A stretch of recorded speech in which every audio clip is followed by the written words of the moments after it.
102 सेतुबंधन। सेतुबंधन वानरसेन के समक्ष विशाल समुद्र लहरें मार रहा था और उसे पार करना एक बहुत बड़ी समस्या थी। राम के क्रोध से भयभीत होकर समुद्र ने स्वयं वहां आकर बताया कि सुग्रीव की सेना में नल और नील कुशल शिल्पी हैं। उनके नेतृत्व में समुद्र पर सेतु बंधन संभव हो सकेगा। इतना बताकर समुद्र वापस चले गए। समुद्र की बात सुनकर वानर नल ने श्री राम से कहा, प्रभो, मैं विश्वकर्मा का औरस पुत्र हूँ और गुण में उन्हीं के समान हूँ। मैं महासागर पर पुल बांधने में सर्वथा समर्थ हूँ, इसलिए मैं समुद्र पर सेतु का निर्माण करूँगा। नल नील असंख्य वानरों को लेकर सेतु निर्माण के कार्य में जुट गए। उनके आदेश के अनुसार वानर सेना बड़े बड़े वृक्षों को उखाड़कर समुद्र तट पर एकत्रित करने लगे। देखते देखते वहां साल, अश्वकर्ण, धब, बांस, कुटज, अर्जुन, कर्णिकार, जमुन, अशोक आदि वृक्षों का एक विशाल गगनचुंबी ढेर लग गया। इस प्रकार सागर के किनारे वृक्षों तथा शिलाओं के 2 विशाल पर्वत बन गए। इसके पश्चात उन्होंने बड़े बड़े शिलाखंडों को समुद्र में नल नील के निर्देशानुसार डालना आरंभ किया। उन शिलाखंडों एवं वृक्षों को शिल्पकला में चतुर नल नील सेतु का रूप देते जा रहे थे। इस प्रकार उन्होंने अधिक परिश्रम करके पहले ही दिन 56 कोस लंबा पुल बना दिया। दूसरे दिन उन्होंने और भी अधिक फुर्ती दिखाई और 84 कोस लंबा पुल बनाया। फिर अतुल परिश्रम से तीसरे दिन 92 कोस लंबा सेतु बनाया। इस प्रकार निरंतर परिश्रम करके उन्होंने 400 कोस लंबा पुल बना डाला। अब नल नील के प्रयत्नों से 40 कोस चौड़ा और 400 कोस लंबा मजबूत पुल बनकर तैयार हो गया।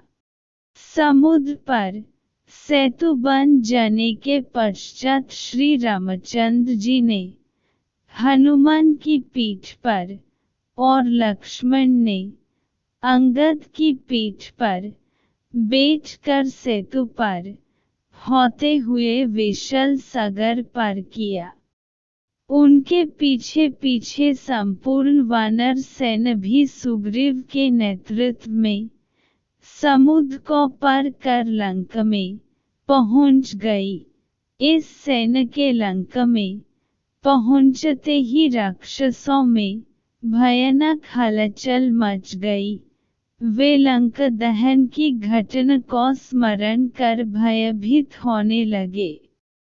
उधर रावण ने शुक और सरण नामक मंत्रियों को बुलाकर उनसे कहा, है चतुर मंत्रियों, अब राम ने वानरों की सहायता से अगाध समुद्र पर सेतु बांध कर उसे पार कर लिया है और वह लंका के द्वार पर आ पहुंचा है।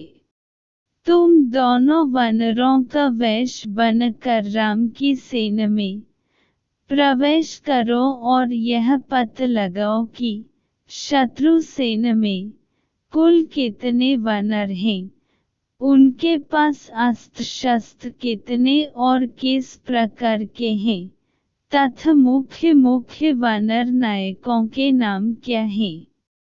रावण की आज्ञा पाकर दोनों कूटनीतिज्ञ मायावी राक्षस वानरों का वेश बनकर वानरों सैन्य में घुस गए, परंतु वे विभीषण की तीक्ष्ण दृष्टि से बच न सके।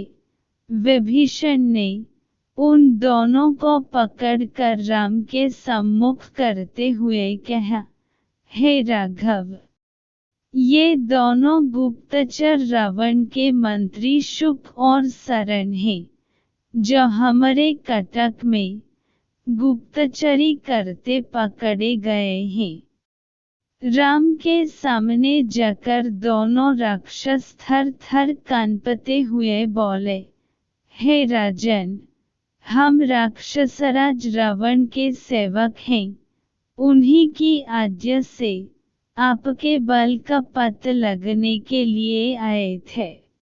हम उनकी आज्ञा के दास हैं, इसलिए उनका आदेश पालन करने के लिए विवश हैं। राजभक्ति के कारण हमें ऐसा करना पड़ा है, इसमें हमारा कोई दोष नहीं है। उनके ये निश्चल वचन सुनकर रामचंद्र बोले, हे मंत्रियों, हम तुम्हारे सत्य भाषण से बहुत प्रसन्न हैं। तुमने यदि हमारी शक्ति देख ली है तो जाओ, यदि अभी कुछ और देखना शेष हो तो भली भांति देख लो। हम तुम्हें कोई दंड नहीं देंगे। आर्य लोग शस्त्रहीन व्यक्ति पर वार नहीं करते, अतएव तुम अपना कार्य पूरा करके निर्भय हो लंका को लौट जाओ। तुम साधारण गुप्तचर नहीं, रावण के मंत्री हो, इसलिए उससे कहना, जिस बल के भरोसे पर तुमने मेरी सीता का हरण किया है, उस बल का परिचय अपने भाइयों, पुत्रों तथा सेना के साथ हमें रणभूमि में देना। कल सूर्योदय होते ही अंधकार की भांति तुम्हारी सेना का विनाश भी आरंभ हो जाएगा।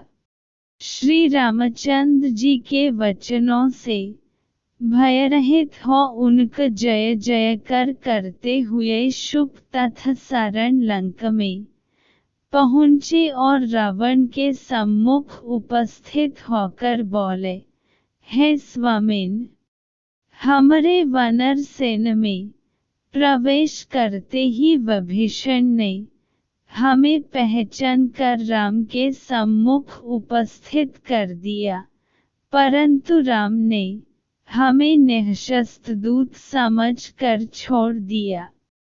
अब रही वानरों के बल की बात, उसका पता लगाना संभव नहीं है, क्योंकि उनमें प्रत्येक के मन में आपके विरुद्ध क्रोध तथा घृणा की ज्वाला धधक रही है। उनसे बात करना ही संभव नहीं है। किसी बात का पता लगाना तो बहुत कठिन है। राम ने कहलवाया है कि सूर्योदय होते ही वह राक्षस सेना का विनाश आरंभ कर देगा। अब आप जैसा उचित समझे वैसा करें। दोनों मंत्रियों के यह वचन सुनकर रावण क्रोध से उबलते हुए बोला, चाहे कुछ भी हो जाए, मैं किसी भी दशा में सीता को वापस नहीं करूंगा। मुझे विश्वास है, राम अपनी सेना सहित युद्ध भूमि में मेरे हाथों से अवश्य मारा जाएगा। मंत्रियों के उत्तर से संतुष्ट न होकर रावण ने कुछ अन्य गुप्तचरों को छद्मवेश में वानर सेना में भेजा। उन्होंने बड़ी चतुराई से संपूर्ण जानकारी प्राप्त करके रावण को बतलाया कि राम ने अपना सैनिक शिविर सुवेल पर्वत पर लगाया है, उनमें जाम्बवंत नामक वृक्ष सबसे दुर्धर्ष एवं तेजस्वी है। उसके अतिरिक्त 3 वानर सबसे अधिक बलवान और पराक्रमी हैं। उनके नाम सुमुख, दुर्मुख तथा वेगदर्शी हैं। नल नील उस सैनिक टुकड़ी के अध्यक्ष हैं, जिसने समुद्र पर सेतु बांधा है। अंगद अपने पिता बलि से भी अधिक तेजस्वी एवं बलवान है। उसके अतिरिक्त सहस्त्रों अद्भुत शक्ति संपन्न पराक्रमी वानर हैं। राम और लक्ष्मण तो जनस्थान को नष्ट करके अपने बल का परिचय आपको दे ही चुके हैं।